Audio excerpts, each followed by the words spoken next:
everybody. I'm Liz Harrison, and this is the regular Brattleboro Housing Partnership Board of Commissions meeting being held April 24th, 2023 at the Samuel Elliott Apartments Community Room, 107 Elliott Street. And this is a very special day because it's the first on-site meeting we've had since before the pandemic. So we're glad to be here, and thank you residents for coming. Quiet. So we've been called to order. Has everybody reviewed the minutes? Does anybody have any questions about the minutes? I need a motion then to accept them. A motion to accept the minutes of March 27, 2023. And a second? I second it. All in favor? Aye. Aye. Okay. And we have resident participation. We're very glad to see you all. It was a very great letter to the board, and we've had a wonderful note regarding traumatic events response and your executive director's report. So, do you have any? Does anybody have any questions or comments? You got that here? Okay. Do you have any addition you'd like to add? I don't think anything in addition. I don't know if anybody had any questions about anything. I'm happy to answer that if there's any. Okay. I wondered if maybe you want to expand a little Sure. bit on what Morning Fox offered. Sure, I would love to. So Morning Fox is somebody who has been trained in all different types of trauma response and emergency response. He came here from Burlington, but he's worked throughout Massachusetts at Bridgewater State Hospital. He has also worked for law enforcement, specifically in high stress incidents such as hostage takeovers. And so he's really got a wonderful training around de-escalation. And so we had our entire staff, and also we partnered with Wyndham Windsor Housing Trust to offer this program on site. We had it at Red Clover Commons. And we split the group in half, so we did half day in the morning, half day in the afternoon. And people really enjoyed it. I think that we got a lot out of it. I learned a lot. There were some things that I didn't know, also specifically around the cycle of when somebody gets to be more and more upset and how to identify those things. Also, we talked a lot about values and the importance of not diminishing people's values. So if something is important to them, that when you say like, well, that doesn't matter, it's not a big deal, why do you care if somebody took your cup? Well, to them, it might be a really big deal. And so to really think a lot about not being very respectful of other people's values, even if they're not your values, and how to validate them is really important. So I thought that was the two things I took away from it. Lorelai, I don't know if you had anything that you wanted to share. I thought it was really interesting, especially to get a perspective on a lot of the techniques that they're really labeled. They're like a certain practice, and I thought that was really interesting to hear that they're actually techniques in how you do things. So I think the next, we are going to invite him to come down again and train staff specifically in role playing. And I think that next step will be really helpful. We didn't do it this time because it was so close to the events in Brattleboro that we didn't know if our staff would feel uncomfortable. And so we really focused on some other tools. But I think that I heard that most people would like to do the role playing, or at least see some of their coworkers do the role playing for them. I don't know if everybody wants to participate, but everybody wanted to at least be there to see that. So that was really excellent. I would highly recommend it for any group. And I talked to him a lot about bringing it potentially to residents, because I think these tools could also be used for residents in dealing with each other. These tools are to be used everywhere. They're not just for work. So I thought that might be something that people would get a lot out of. Good. Super. Any other comments? Okay, great. I thought this organizational chart is very great for you, especially for us to know that executive director, county administration, maintenance manager, occupation, and resident services. So this is more of an in-house tool, but we really appreciated that. Okay. Any questions about that? All right. So the next item, the write-offs.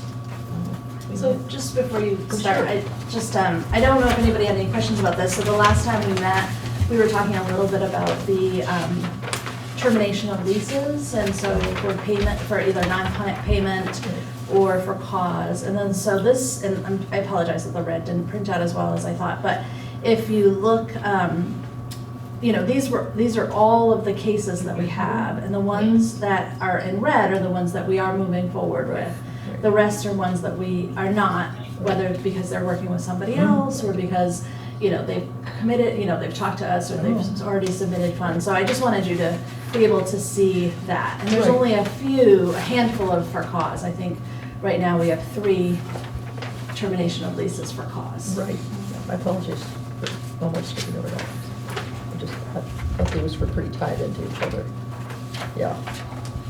So are there any questions about this particular? So I guess quick question, the ones that have been taken off. Those means that we're not going forward. Okay. Yep, Okay. yep, yep. Okay.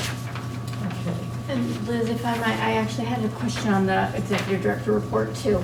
Oh, okay. If that's okay, I Of course. linked that in with the letter. Appreciated the report, and I was particularly interested to hear about the Senate Committee on Health and Welfare and the report that you gave there and some of the data from the SASH for All program. And then you mentioned something about the positive outcomes, some of the positive outcomes. And I guess I wanted to know, you know, if there were more outcomes that you're measuring, or, you know, if we might have a conversation at some point about what other things that should be measured. Yeah, absolutely. And so we are measuring there's a lot of different, you know, there's a lot of different deliverables that we're measuring. And so there is an online medical program that we've been using, PHL, it's the same for SASH, and so they're able to measure some of those demographic information. And then we also are measuring things, you know, stories and, you know, situations. So I think the one that I put here was specifically around all of the funds that they've helped to connect residents for non-payment, which is very, you know, over $10,000 at this point, which is very substantial to support residents in staying housed. But there's other cases where, I think I've mentioned this before, but the one that pops in my head was a family didn't have a primary care physician, they didn't have a doctor for the whole family, and the biggest reason was because they didn't have health insurance. And so the SASH for All coordinator supported them in applying for the health insurance. They found out it was less than $1 a month that they owed in a premium, and then they were able to then, you know, sign up. They were hesitant to make that connection. So I think that that's a huge success story. I'll also turn it over, I don't know if you mind Lorelei. Lorelei is heavily involved. She oversees the Wellness and Supportive Services program, and she also oversees, you know, she's the supervisor for this program, and she's been really involved in the day-to-day meetings. I do more of the organizational high meeting, you know, the meetings where we're looking at everything, but she meets with the coordinators and on a weekly basis, or is it Yes. Weekly. yeah. Yeah, I mean, exactly. We're following the same model as the traditional SASH. So we'll be also looking at those things like chronic conditions, that kind of thing, and targeting the programming around that.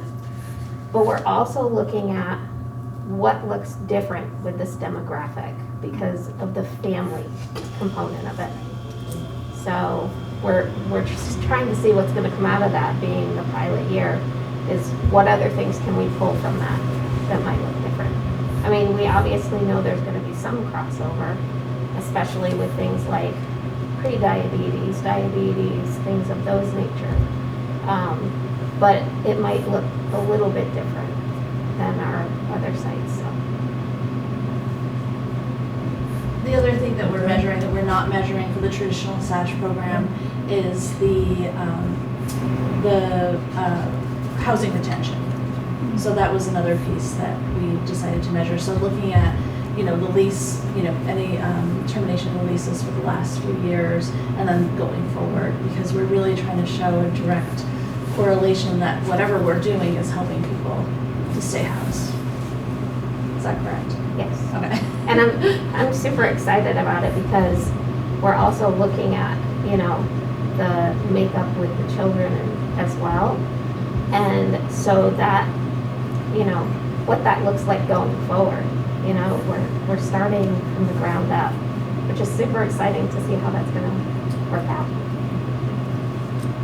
And the good news is it did get into the next stage, so it went to the Senate House of Appropriations, so it's there, and they didn't put it in to expand through the state, but they did put it in to continue for one more year in Brattleboro so that we can continue to measure. I think that they felt like it was too soon to really move it forward, considering we just really started. So I'm excited that at least made it that far, because we really need, we need another year to really show the work we're doing. I'm amazed at how much has happened so quickly. Sometimes these programs, it takes you the whole year to get it off the ground. They just went in, right away and started doing this work. And I think all that preparatory work that we did ahead of time seemed to help in that. We were ready to go. Some of the demographics that I thought were really interesting that are just so different than our traditional SASH program is 74% are male and 23% are female, which I just thought was very unique. Any other questions? So I guess quick question, I was looking at, do you help out with any type of, like their own tendencies or anything like that? Yeah, so one of our core partners is Adjournment. So they're on our memorandum of understanding, so they meet monthly, and so that is something that we connect our residents to. I apologize, I didn't hear that question. Oh, well, basically dealing with people also with dependencies on drugs and stuff like that, to connect with the other agencies. I don't know, Cassandra Holloway, I'm also observing, I think that's part of the scope that you're also incorporating with this, along with the health and wellness, and mental health. So I was just hoping to see if that was a part of It is. that. So Turning Point is on the MOU, and so Okay. we have a memorandum of understanding to talk to them. They're also part of the SASH team meeting that meets monthly. And so as being one of our core partners, there's somebody that we can refer out to pretty quickly, and then also utilize as a resource for the community. And I can't remember, I know it used to be called the Prevention Coalition. What is it called now? Yeah. Building a positive community. Okay, Yeah. And so I know that they are connected with the SASH program. And it's pretty neat to see already the steps they've moved with that. Like, Turning Point is already coming on site and talking with people and building those relationships already. Any other questions before we move on? Okay. So property review and property management's report.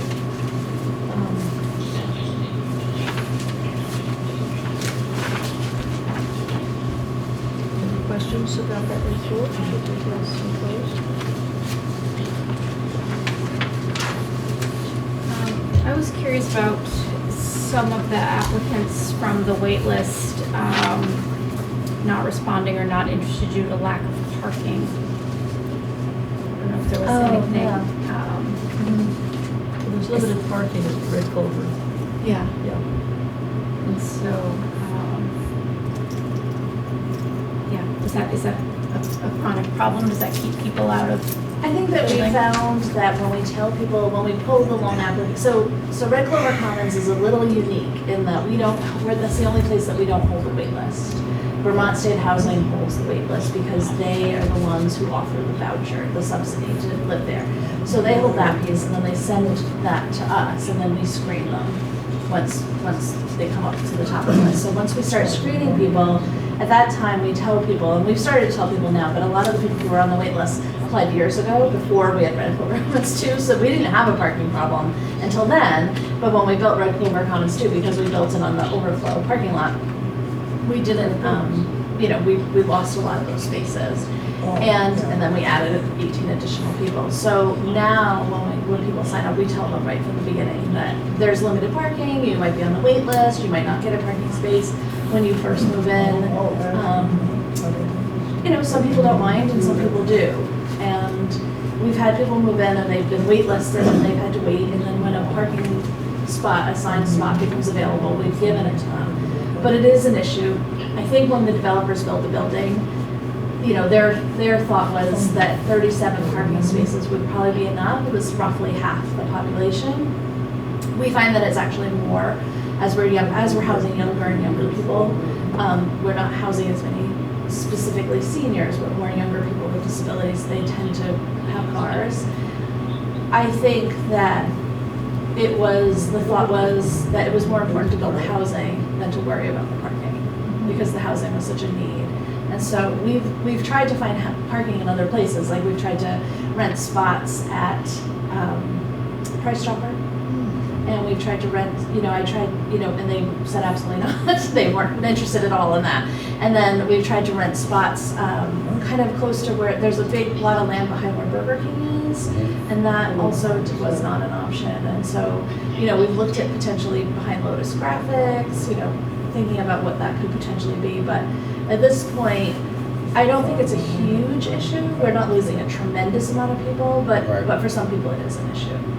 There is bus service. There is bus service, and it's close to a lot of things, and so many of the people who move there don't drive. They don't, more than half doesn't drive, but we do, but only having 37 spots is really limiting us, yeah. And it's hard also, I think, for staff, because when we go, we need to park someplace else, and so that it is definitely an issue. Yeah. Well, I believe a lot of people walk or bike. That's another big thing. It's a big thing now. Doing the bike ped thing just went through, so we'll be opening up lanes for people to e-bike and get up in there. So that's definitely a plus with that. So. I think for people who don't drive, it's a lovely place to live because it is so close to everything. And that was really the intention in building those apartments, was because it was so close to so many different different Walgreens things. and all, yes. Yeah, It's Price close to Chopper, Walgreens, hospitals. pharmacies, the It's hospital, accessible to a high lot. school. Yeah. But our biggest concern with Red Clover is just getting the names from the wait list. We've always, I think Vermont State Housing has tried really hard to get us those in a timely fashion, but there's that little bit of delay. In-house, it's easier for us to just do everything in-house, but having to rely on a partner sometimes can cause some delays. It's getting much better though. Any other questions about that report? Well, this one, the in-house transfer, that's what, going from One apartment to another. Okay. Yep. Okay, the write-offs, are we ready to discuss that? So these write-offs they're going back a substantial amount of time. We haven't had any write-offs in over a year. So some of these are going back, they're all going back primarily through last fiscal year. But we have a considerable amount of write-offs, and I put them in here. So what a write-off is when somebody leaves an apartment, they move out of our housing, and they leave a debt. And so when it's written off, it doesn't mean that it's excused. It means that then we just take it off the books, and then we hold it. And so that there will be a debt under that person's name until it's rectified. However, many times if someone's deceased, it's not, we're never gonna retrieve that funds, but it always stays on our, we record it, but it doesn't stay in our general ledger. So if you look through, we've had a few $146 here, deceased 637. That was somebody who had they had damaged a property. They had damaged the property accidentally. They had flooded it, so they had been paying it off. So they hadn't been able to finish that before they passed away. Hayes Court, we had a substantial damage to a unit with a person who had to move into a higher level of care. And then other than that, the ones are for eviction. So people leaving substantial debts in terms of rent or debts. Have us a copy, that's not in my, Oh, it's right on the, it's on the actual, It's in it's the on agenda. the agenda. oh, it's up there, okay. It's back to basics. On the other side of that, probably, right there. Oh, it's here, okay, those are different form, okay. Yeah. All right, so I need a motion that we approve the write-off of $29,808.65. I'll make that motion. Okay, I need a second. I second. Okay, all in favor? Aye. Aye. Motion approved. Okay. Wellness and Services Monthly Report. I will let Lorelei answer any questions. This is her report, so you've got, That was a great report. Yeah. How are we doing finding a new SASH coordinator? Well, we're working on it. We have had a couple of interviews, but we're still moving forward at this point. Any other questions about this report? You're very clearly written, so it's very nice to, always do such a good job on it. And, any other questions? Appreciated Shauna's chart there of the participants and numbers. Yes, yeah, exactly.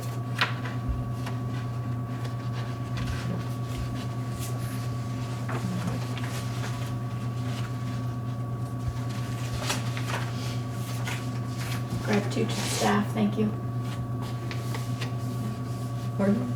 Gratitude to the staff. Oh, absolutely, I did, yes, absolutely, you bet. Okay. Got the program newsletters, Resident Advisory Committee. Am I on the right page? so these are just all the inserts for the wellness and services. So Okay. these are the, SASH in the news, which was the letter from the reformer. Right, that was a great letter. That was from, for SASH for All. Yeah, right. And then there's a few handouts. Lorelei also submitted, this is the BHP communication tree. This is something the Wellness and Supportive Services Group has worked on considerably. Yeah, And they're always updating it when things change, just to tweak it, because it's such a work and it's such it's amazing how much work has gone into this, but it's been really, really helpful. And this is just to really identify where things go, when we get calls or when we have concerns. And it's really helpful for all staff. So everybody has reviewed this, everybody gets a copy of it, and it really helps them to decide, because in stressful situations it's hard to remember what to do. absolutely. And we found it so useful that we're actually posting it on our site offices as well for Oh, quick good. reference. Good, that's good. That's good. And I really love all the newsletters, SASH, and for each section of it, and blood pressure clinics, recipes, all the rest of it is just, SASH does a great job on that and stuff. Any questions about all the handouts that go with this? Well, I like the Medicaid renewals, because that is something that's coming back, and they already said on their what there's issues with. Yeah. So I'm just wondering, is there gonna be a representative who probably help somebody to navigate, because it's a whole nuance, and I looked on, it's like, it's complicated for somebody who can't really dissect it. Yeah, so I think that they will have people, they will be able to support people through that process. They can also, connect them to other people in the community. So a big part of SASH is making referrals to whether it's Senior Solutions, HCRS, the hospital. And so if there's a navigator who's specifically really, that's their job, they know this Right. inside and out, they'll make that referral. But a lot of times the coordinators will support the person in filling out those applications themselves, and as will the SASH for All coordinators. That's definitely good. Great. And I love the resident, Yeah. our strength is in our diversity. Kate has got one here. Yeah, Lorelai, do you want to talk a little bit about that? Yeah. That was kind of a fun. That's a great project. It really was. It was a lot of fun. We wanted participation from all of the residents to submit because the He Has No Home Here banners were getting very worn from the weather and everything Right. and getting torn and stuff. So we're like, okay, so what do we want to put in place of it? And we're like, let's have the residents design something. Right. And so we were super excited. These were the top 3 that were chosen by our Resident Advisory and Communications Committee. And the very top one that says our strength is our diversity is going to be our new banner. Good. Awesome, I like And that. then the one on the back that's very bright and colorful, we're looking at creating posters for all of our community rooms. So we're That's really wonderful. excited about that. Yeah. I like that. What I like about it most is the recipes. Yeah. Boy, I tell you, I don't know who's bringing up these great recipes before. I tell you, they look great and healthy. Exactly. Yeah, we got a great turnout with the posters. I think we had, how many did we get? We got a lot. We ended up with, I was trying to remember, I think 18. Wow, yeah. That's which was- wonderful. Yeah, Yeah. very impressive. And a lot of our folks, we had times at each one of our community rooms for folks to come down, and we supplied the coloring crayons, markers, all of that stuff, the paper, so people could come in and work on it. Good. It was a lot of fun. Good. I know the one on the first page, the one on the bottom, the young lady said, I can't draw, I can't do any of this. Right. She wrote it was fantastic, but she did, she had no confidence in what she was doing. If so, I can't do anything like that. It was really beautiful. And it was so much fun, and each one of them were super excited because they got to earn a gift card. So, This looks like a mural like you would see. I know, it was This is really, gonna be an it's really, excellent and mural on the building. to be honest, it's even better in person. It's Yeah. really Yeah. beautiful, like This blown is up. It's a like- really, they did a really amazing job. So we're excited, and I think it'll be great to make some big color copies to put out. It wasn't really perfect, because the banner will be from afar, so it was kind of hard to see this. So I think this is why the rec group had chosen this one, but this one, I think blowing it up just for the community room spaces will look really nice. Put down on Main Street on the banner. Oh, the banner. That'd be great. Love it. All right. Section 8. Shelter plus care. Refugee housing, living updates. Very well written. I always appreciate David giving definitions at the bottom. Always very helpful. Yeah. I hate to move backwards, but No, it's okay. I was just curious about the resident advisory meetings. And I'm wondering if there has been any discussion on recruitment for the meetings that weren't attended by residents. Just curious about where that stands right now. yeah, actually, there's been a lot of discussion. And the biggest thing that we found is because we were online for quite some time, that's where we started to see the numbers kind of go down. Now we're back in person, so that's one thing that we're hoping.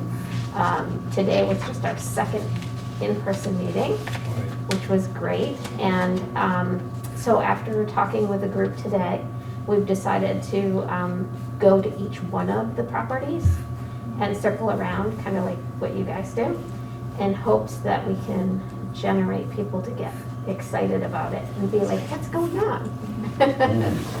So hopefully that'll help. That's great. Thanks. What's a turnout that you might hope for?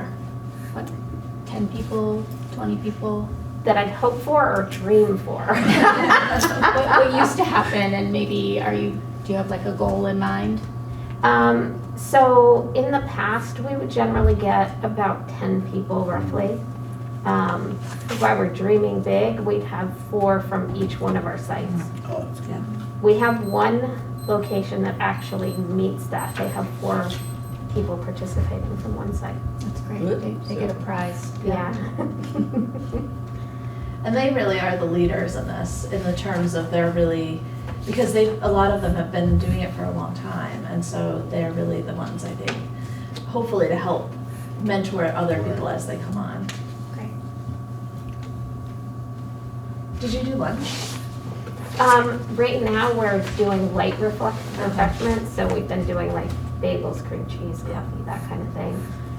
We're waiting for the attendance to come up a little Yeah. more, and now that we're gonna be, moving sites, we're hoping that'll bring back. Yeah, it's kind of nice. We used to always do lunch, which was nice. It felt, All right. yeah, it tended to, because it was lunchtime, so people were hungry, so it was Yeah. more motivating to want to come, and it felt really communal to be able to share a meal with each other. Sure, absolutely. So, quick question, for me, I'm new to that, when they meet, how is that structured? Is it once a month, or how's that, I guess for people who don't know, they can get that information as well out there too? Get a better Definitely. understanding, maybe there'll be more involvement, Yeah. to step up. Just trying to get an understanding myself, I'm still new. Yeah, so we do meet once a month, Mhm. and it's on the 4th Monday of every month, at noon. So, And that's where in any of the buildings, or just generally? we're now back in person, so Okay. it will be we'll rotate the sites. So we're talking about the next one will be at Red Clover Commons. This meeting was at Moore Court, so we're gonna be switching. Okay. That's good. We're glad David is back. And did anybody have any questions about the Section 8 or shelter plus care? Yeah, I was gonna ask Christine, is that open, or when is it open again, the Section 8 No, voucher? our wait list has been closed for Oh, some okay, time. Yeah. okay. We're actually going to do a purge soon, because right now we're pulling people who applied in 2014. So that's how Wow, slow okay. the list goes. Unfortunately, the Vermont State Housing wait list, though, has been open. They have a much more, they are given many more Section 8 vouchers. So a purge is when we are starting to pull applications, long applications, off the wait list, and we're finding that it's been so long that we really need to go through it and see who still is interested. And Right. so we have to follow very strict guidelines through HUD. We have to mail out a letter, and then if we don't hear back, then we have to mail out another letter, and then we have to mail it out to their primary contact person. So we have to follow all these things and then track it to make It's a sure process, yeah. that we did everybody and that we did everything efficiently. And then once we take them off the wait list, we can store that folder someplace in case somebody comes back and appeals and says, well, I couldn't because I was hospitalized, or whatever. So so it's a pretty big process. We had opened our wait list in 2020? I can't remember, either 2020 or 2021. So, and we hadn't opened it since 2014 before that. So, so we're really gonna purge just until the wait list open. Because I think, we're not gonna have to purge the whole thing, we'll just purge those and see, and then we'll go from there. And I have a feeling many of the people who were on the wait list from 2014 they'll either have found other housing or won't need the voucher, but we'll see. But Yeah. sign up in another program, or, Yeah. So there's quite a bit out there, so that's good to kind of purge that out. Yeah. Okay. Any other questions? Oh, and just to answer your question again, so once we purge, we might reopen that. We might reopen it, depending on what we have on the wait list. Super. Right now, I think we have over 400 people on the wait list, so we really wouldn't want to open it now. Right. But we'll, if we purge it and it goes down to, 100 or less, Right. we'll probably reopen it. Yeah. And then my last question, I feel like Columbo. Just one more question. It's okay. The Winston Prouty Center, I know there was talk about, is that still, this is gonna be like a wait, they're just trying to find out information for that rapid rehousing program, or the housing that's gonna be probably going up there? That's a little different. The Rapid Hard Okay. Housing Program was a voucher program that they had applied for that we partnered with to offer vouchers specifically for families, and it was under 10. It was a small amount of vouchers, Oh. but it was specifically for permanent supported housing, tied specifically for families with Winston Prouty. And so we partnered with them in that application process because we used to have a program called Transitions, and because there's so many vouchers right now in the community for rapid rehousing, they really, the state really thought that maybe we should no longer have that program anymore. And so then we said, okay, well, we'll partner with Winston Prouty because that was our partner anyway. So they'll hold the grant and then we'll partner with them. But I think from what David was telling me, I think that it's put on hold until later on, that they've decided because there's so many other vouchers on the street right now where people are having a hard time finding them. So this isn't in reference to their project. Any other questions? All great questions. Yeah. Okay. Does anybody have any questions about the March checklisting?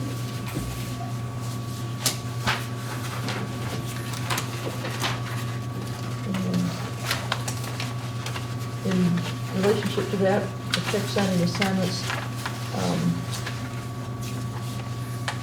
Pat, I think you're doing May. Yes. I'm doing June. And does anybody want to volunteer for July? I'll do July. Okay, very good. It's my last week. Fun. And I think you're all set now. I think you're all the accounts. I think everything Well, looks sounds great. good. Yeah. That's great. That's good. And we'll get the fall. That's right, exactly. Okay.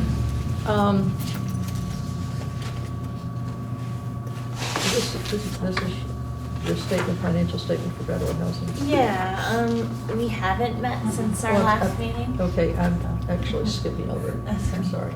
I went out of, It's okay. okay. My apologies. That's okay. Okay. There's a potential motion to move the May 22nd meeting to remote due to a staff health accommodation. So why don't you, Sure, so I will probably continue to be on, I'm going out on medical leave as of May 2nd, and I'm hoping to be back at least remotely by the end of the month. But initially I'll be totally out, at least for the first few weeks. Lorelei has agreed. So Lorelei, as part of the transition, Lorelei is stepping in as a temporary deputy director for the Brattleboro Housing Partnerships. So she will be seeing lots of things, including human resources. She will also be working with some of our banking issues, financial issues, and other than that, primarily the in-house operations. Right. Courtney D'Onofrio, our occupancy director, will be primarily focused on properties and the insurance claims related to properties. Chris Hart has agreed to step in to a former executive director, for those who don't know, to do some of our grievances. I hear a lot of grievances throughout the month, specifically around applicants, so she's agreed to do that. David DeAngelis can also do some of those grievances, and Lorelei would be the third backup for that. So we really laid out all of the different duties and we've assigned them. The staff is aware of who is responsible for which, and I'll submit that to the board as well. Before I leave, I'll email you that information so you have that contact information. And then I made a sort of cheat sheet Bible for Lorelei that she can reference with all the lots and lots of information. And so I think we're in a good place. It was something that probably should have happened anyway. It's a great contingency plan to have all these pieces in place. So, you don't do it until you have to. So in that sense, I would love to attend the meeting, and I'm hoping that at least I could attend remotely. And so that's why we were thinking we would potentially have it held remotely, unless you would prefer to have it held at Melrose. It's not a bad, and you can still plug in on your laptop, right? I think so, yeah. Yeah, that'd be, Yeah, I mean, we- yeah. Yeah, there's no question in my mind that we want you to be able to Yeah. Okay. access if you're feeling up to it. Sure. Yeah, Okay. it would just be, this is a one-off meeting, Yeah, they were great with me when I had my surgery. I could just, yeah. had to plug it out together, so that's So you're saying great. completely remote or?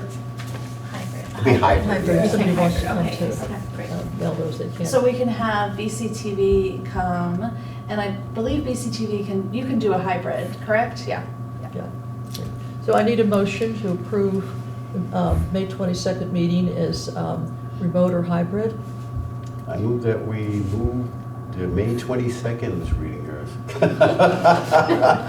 May 22nd to remote hybrid of staff health. That's right. All right, I need a second. Second. Okay. Great, thank All you. in favor, aye? Aye. Yes, okay, that's done. Now, your financial statement for housing opportunities.